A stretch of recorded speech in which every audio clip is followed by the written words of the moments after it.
Hostel में लोग इसलिए रहते हैं कि उन्हें पढ़ाई में कोई भी डिस्टर्बेंस ना हो। लेकिन अगर क्या हो, जिस हॉस्टल में तुम रहो और उसी हॉस्टल के लोग तुम पर काला जादू करने लग जाएं तो। नमस्कार दोस्तों, अगर आप मेरे चैनल पर नए हैं तो प्लीज़ चैनल को सब्सक्राइब करें, साथ में बेल आइकन भी दबा दें। मैं यहाँ से आपको हॉरर कहानियाँ सुनाता हूँ। तो चलो कहानी शुरू करते हैं। आज की हमारी कहानी दिव्या की है। दिव्या बताती हैं कि जब वो स्टडी करने के लिए एक हॉस्टल में गई थी, तब वहाँ के जो सीनियर थे वो लगभग सभी को ही बुली किया करते थे और ऐसे टास्क दिया करते थे जो इम्पॉसिबल हो। दिव्या को जो रूम अलॉट हुआ था उसके अंदर पहले से एक लड़की थी। दिव्या ने उससे बात करी तो उसने अपना नाम पायल बताया। दोनों ही एक दूसरे के बारे में जानती है कि आखिरकार वो कहाँ रहती है, क्या करती हैं। दोनों में थोड़ी थोड़ी बॉन्डिंग होना शुरू हो गई। शाम हो गई थी, सभी खाना खाकर अपने रूम में चले गए थे। तभी अचानक दिव्या के रूम को किसी ने खटखटाया। पायल ने कहा कि तुम बैठो, मैं खोल के आती हूँ। जैसे ही दरवाज़ा खुला तो वहाँ 3-4 लड़कियाँ पहले ही खड़ी हुई थीं। वो पायल को साइड में करती है और अंदर आकर खड़ी हो जाती हैं और कहने लगती है, तेरा नाम क्या है? पायल ने घबराते हुए कहा, मेरा नाम पायल है। तभी उनमें से एक लड़की कहती, तेरे से तेरा नाम पूछा क्या? मैं उस लड़की से पूछ रही हूँ, नहीं आई है। तभी दिव्या खड़ी होती है और बोलती है, बात करने के मैनर्स तो नहीं है तुम में, ऐसे किस तरीके से बात कर रहे हो तुम मुझसे? तभी उनमें से एक लड़की कहती है, ओहो, तुम तो कहीं महारानी लग रही हो। दिव्या कहती है, मैं कोई महारानी नहीं हूँ, लेकिन मेरा नाम दिव्या है और तरीके से बात करो। तभी जो उन लड़कियों की लीडर थी वो आगे आके दिव्या के पास आती है और उसकी चोटी पकड़कर बोलती है, यहाँ वो होता है जो मैं चाहती हूँ। जो तुम्हें टास्क दूँ ना, वो आज टास्क पूरा होना चाहिए। दिव्या ने उसके हाथ को पकड़ा और हटा दिया और दिव्या ने कहा कि मैं यहाँ कोई टास्क कंप्लीट करने नहीं आई हूँ, मुझे बस मेरी पढ़ाई पूरी करनी है और तुम जाओ यहाँ से। तभी पायल आगे आ जाती है और कहती है कि आप जाओ और मैं इसको समझा दूंगी कि आप कौन हो। तभी दिव्या कहती है, तू इतना क्यों डर रही है पायल, मैं हूं ना तेरे साथ। तभी वो जो लीडर थी लड़कियों की वो आगे आती है और कहती है, अच्छा, तेरा बाप कोई मिनिस्टर है या तेरी माँ कोई और है? तभी दिव्या गुस्सा आता है और दिव्या कहती है, पहले तो इज्जत से मेरे माँ बाप का नाम लो और तरीके से बोलो। अगर तुम्हारे घर वाले हैं ना तुम्हें ढंग की शिक्षा देते ना तो आज ये नौबत नहीं आती। वो लड़की गुस्से में आ जाती है और दिव्या का गला पकड़ लेती है, लेकिन जैसे ही पकड़ने वाली थी दिव्या ने उसका हाथ साइड में कर दिया। अब वो लड़की काफ़ी ज़्यादा गुस्सा हो जाती है और पायल की तरफ इशारा करके कहती है, हम रात को 11 बजे आएंगे और देखते हैं जो हम टास्क दे रहे हैं वो कौन कंप्लीट नहीं करेगा। यह कहकर वो सारी लड़कियां चली जाती हैं। तभी पायल दिव्या से कहती है कि दिव्या, ये लड़कियां यहाँ की सीनियर है और ये सबको बुली करती है, तो प्लीज़ मेरी बहन तो इसके चक्कर में मत पड़। ये लड़कियां सारी ऐसी की ऐसी है, इनका कोई छोड़ो तुम तो, बट जो ये बोले वो कर दो। दिव्या साफ मना कर देती है कि ये जो बोले मैं वो 1% ना करूं। पायल फिर से कहती है कि प्लीज़ मेरे लिए कर दो। तभी दिव्या कहती, तेरे लिए तो मैं कुछ भी कर लूं, लेकिन इनकी एक भी बात मैं नहीं सुनूंगी।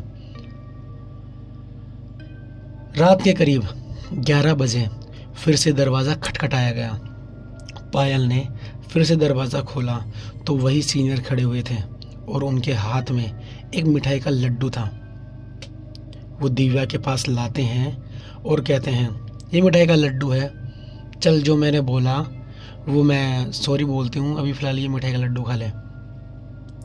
दिव्या पायल को देखती है, पायल दिव्या को देखती है और एक दूसरे आंखों में इशारा करती है कि यार अभी तो ये ऐसे कर रही थी और अचानक लड्डू कैसे ला के दिए।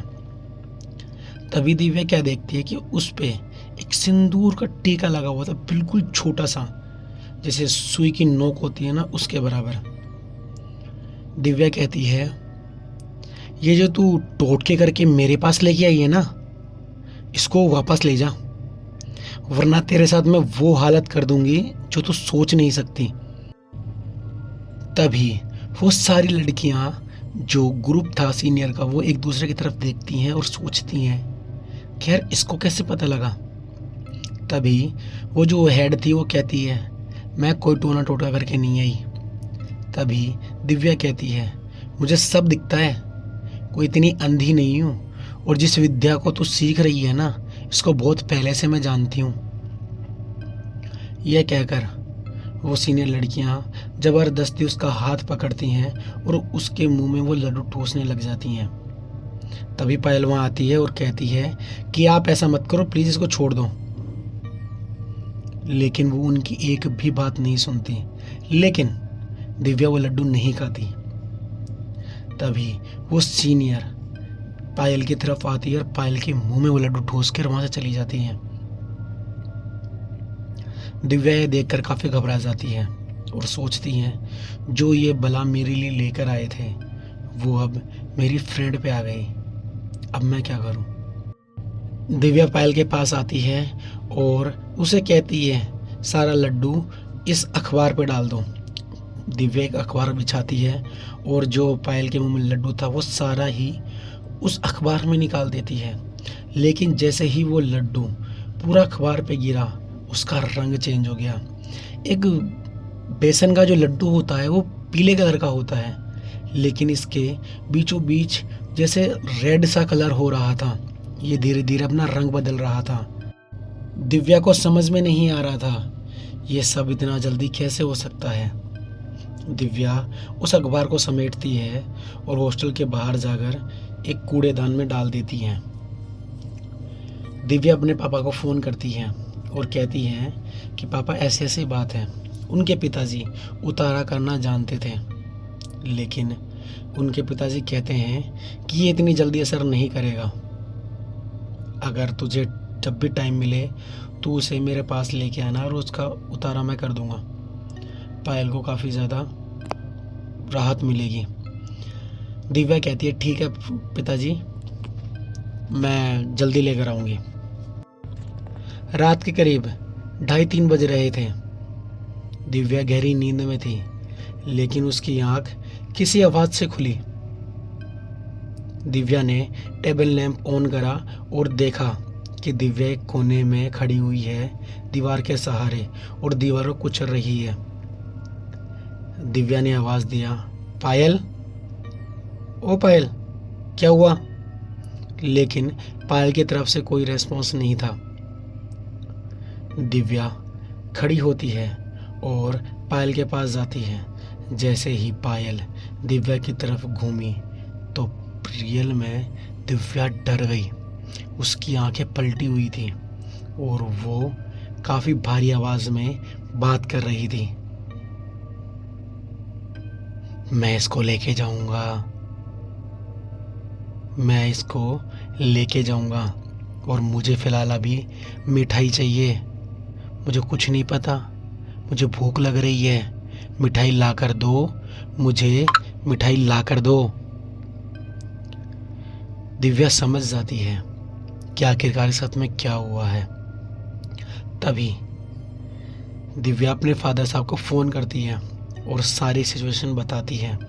तभी उनके फादर साहब कहते हैं कि तू फ़ोन लाउड स्पीकर पे कर दे और मैं इसका झाड़ा लगा देता हूँ, ताकि ये अभी फ़िलहाल शांत हो जाएगी और सुबह तू इसे मेरे पास ज़रूर लेके आना।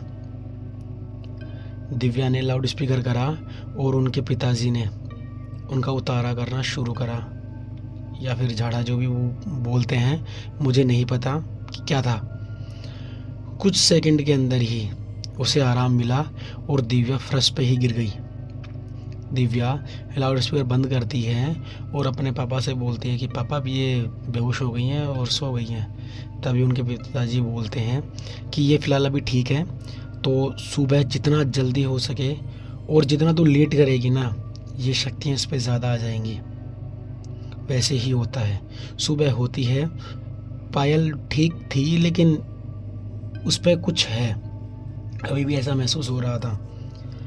दिव्या उसे अपने घर ले जाती है और अपने फादर साहब के सामने बिठाती है और उतारा किया जाता है और उनके हाथ में एक धागा बनाया जाता है। बहुत सारी सिचुएशन ऐसी हो गई थी जो मैंने आपको यहाँ से नहीं बताई। उसमें से कुछ ऐसी थी कि दिव्या जैसे ही टेम्पो में बैठी, वो अलग ही हरकतें करने लगी। ड्राइवर को भी पता लग गया था कि इस पर कोई तो है, लेकिन ड्राइवर भी इन चीज़ों से पहले ग्रस्त था, तो उसे पता था कि क्या क्या हो सकता है। दिव्या ने उसे सारी बात बताई थी और ड्राइवर ने भी कह दिया था कि दीदी आप परेशान मत हो, आप जहाँ बोलोगे मैं वहाँ ले जाऊँगा। और जैसे ही घर का द्वार आया, यानी कि गेट आया, तो वो अंदर कदम नहीं रख रही थी। कम से कम 25 जने लगे थे उसका पैर उठाकर उसके घर में रखने के लिए। तो सोचो कि कितना बड़ा प्रेत उसके साथ में था। उतारा हुआ, लेकिन दिव्या बताती हैं कि वो उतारा कम से कम 21 दिन तक चला। 21 दिन तक उनकी जो हालत थी वो बहुत धीरे धीरे रिकवरी हुआ। हाँ, लेकिन वो कुछ हरकतें ऐसी नहीं करती थी। तो आज की कहानी आपको कैसी लगी मुझे बताना ज़रूर। अगर आप मेरे चैनल पर नए हैं तो प्लीज़ चैनल को सब्सक्राइब करें, साथ में बेल आइकन भी दबा दें। तो चलो हम सब अगली कहानी में मिलते हैं।